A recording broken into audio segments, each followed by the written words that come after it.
Hi guys, Mrs. Ponzio here. This week in Spelling City, you have been studying a different list of homophones, words that sound the same but look different or are spelled differently, and then some other words that we want you to know the difference between. There are several different ways to be able to tell these words apart, and in this video I'm going to give you a quick little rundown on how to remember which words to use in which cases. The first set of homophones that I'm going to tell you about are the three theirs. These ones are really tricky, and these ones are ones that even adults sometimes mess up. Let's look at the first there. That's this one right up here. And if you take a look at it, it is T-H-E-R-E. And you will notice that inside of this version of there is the word here. And usually you'll use the word here if you're talking about a location. However, that is not necessarily always the case. You might use this there for location if you're saying their house is over there. You're talking about the location of it, but you might also be talking about existence.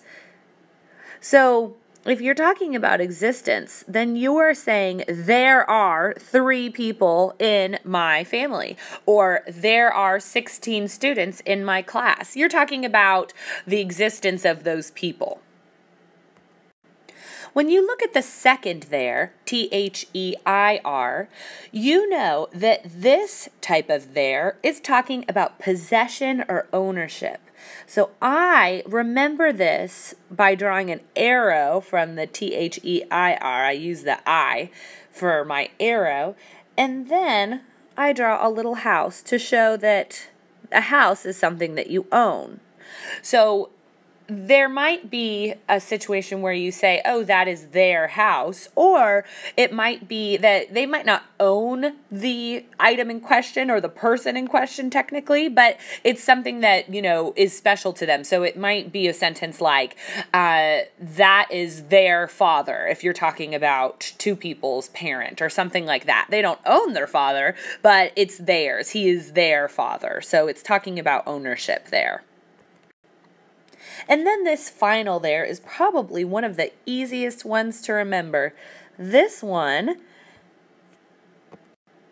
is a contraction for the following words. They are. So if you can take out in your head the there in the sentence and replace it with the words they are, and it still makes sense, then this is the correct use. This is the correct there to use in that case. So if you say they're in 4th grade, you can take out that there and put in they are in 4th grade, and that still makes sense. And that is your hint that they are, or T-H-E-Y'(R-E) is the correct form of there to use in that case. Now we're going to move on to the 3 twos. 2, 2, and 2.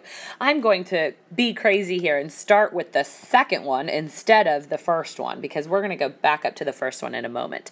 T-W-O, easy enough. I bet all of you know this. It's the number 2.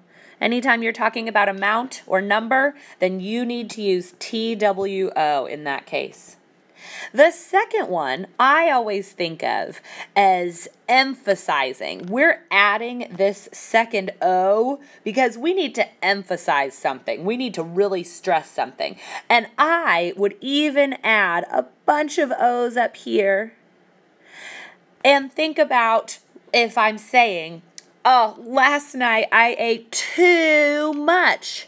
We're talking about, we're emphasizing how much I ate. I ate way too much. So that's one way that you would use this 2 with 2 O's.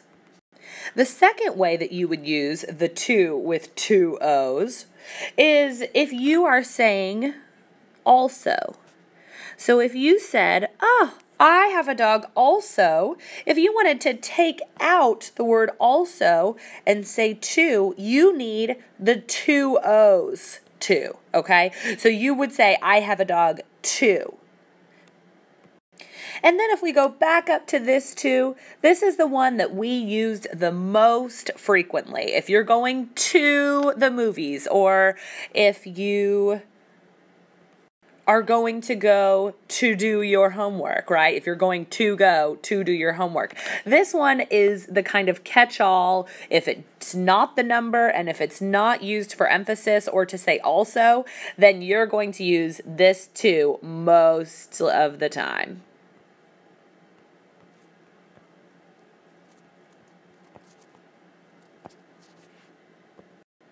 Here we have no and no. This kind of no is when you are saying no to someone about something. It is the opposite of yes.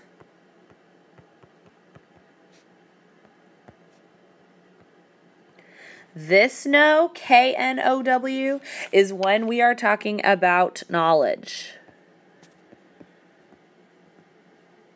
So if you say, I know something, then you need to use the K-N-O-W. Now, a and an are not homophones. They are two totally separate words, and they sound different when I say them out loud. However, a lot of times we misuse them. So here's what I'm going to tell you about a and an. I'm going to go crazy again and start with the second one here. An is always used in front of a vowel sound. So anytime you have a vowel sound coming up next and the word following an, then you need to use the an form. It doesn't sound right if I say, I want to eat a apple. You need to make sure that you have an apple because what comes next is the vowel sound. And then if you look up here, this is consonant sounds. Anytime that your word that follows A does not start with a sound that sounds like A, E, I, O, U, or sometimes Y, then you are going to use A.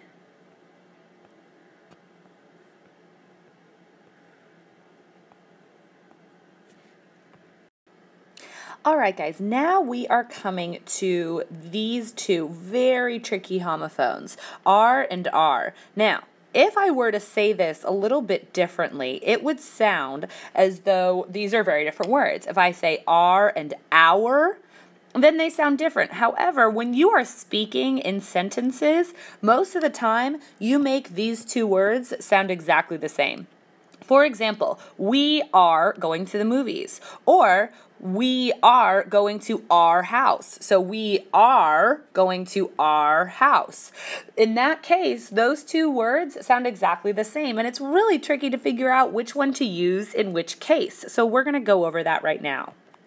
If we look at the first one, A-R-E is a verb, and it is the to be verb. All right, so if you think about the to be verb, it's I am, you are, we are, they are. So those are the kind of conjugations of the verb to be. So one good way to figure out if this is the correct usage or the correct spelling for the word you're looking for is, can you substitute we are with I am?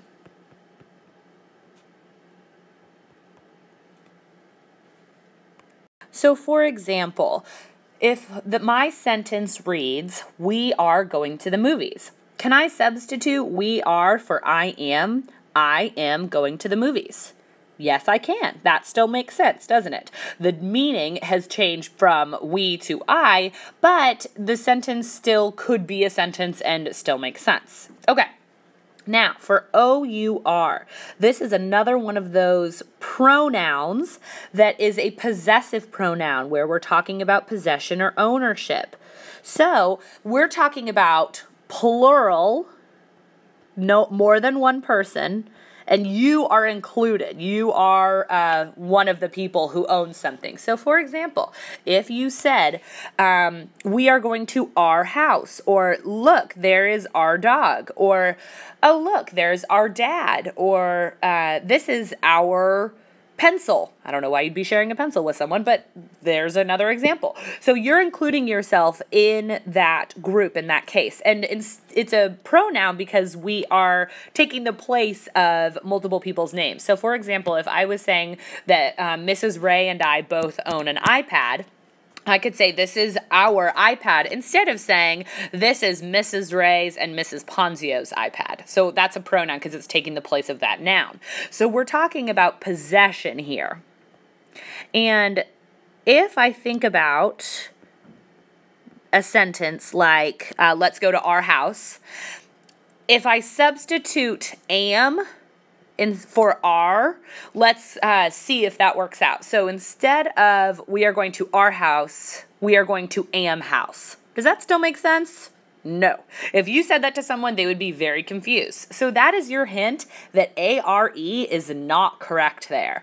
O-U-R is the correct one in this case. We are going to our house. Technically, it sounds like A-R-E. We're going to our house when you say it in a sentence, but it is this hour in that place. You can also test it if you want to say, we are going to Mr. Ponzio and Mrs. Ponzio's house.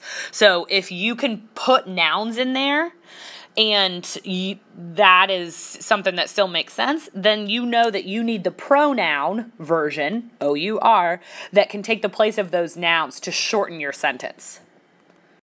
Okay, its and its are a little confusing. These ones kind of trip people up sometimes. The only time that you ever use IT apostrophe S is if you are using it as a contraction for the words it is. Even though normally we put apostrophes talking about ownership, saying Mrs. Ponzio's dog, right? That would need an apostrophe. However, in this case, this apostrophe is only talking about the contraction it is. Then, if you are talking about ownership, then down here, we would need to make sure that we use ITS. So here I'm going to draw my house again because that's something talking about ownership. Now, if you think about this type of it's a little bit difficult because most of the time, if somebody owns a house, it's a him or a her or we or something like that. But if you think about a way that you could use this, you could talk about inanimate things like when winter arrives and we notice that the grass is losing its luster, right? If it's becoming more brown, then we would use that kind of its. So you can think about that in nature. Or if you're saying the trees are losing, or that tree is losing its leaves, right? That would be ownership there, and that is where we would use the ITS without the apostrophe.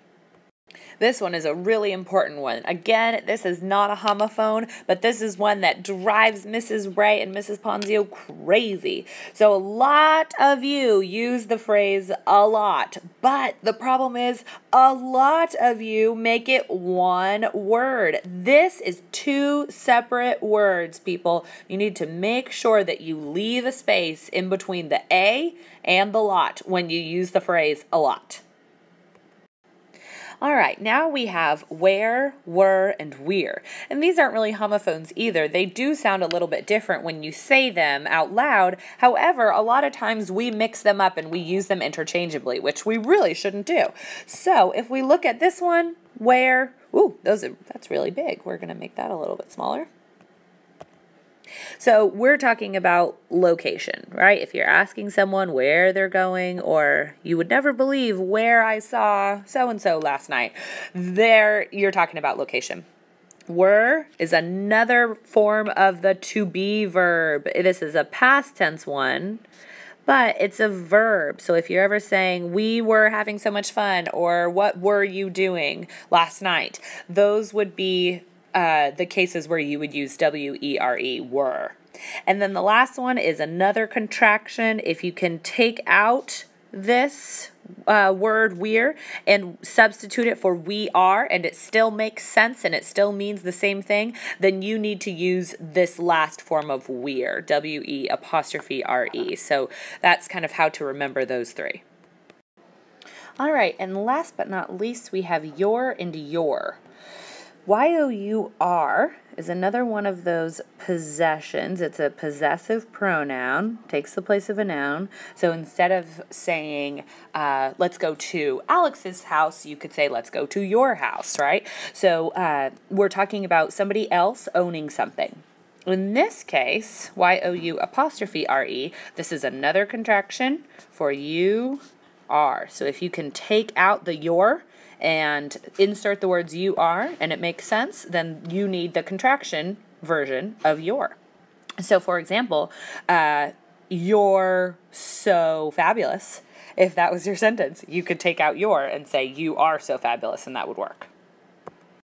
So hopefully this really helped you guys understand the difference between all of those words that you're studying on Spelling City this week.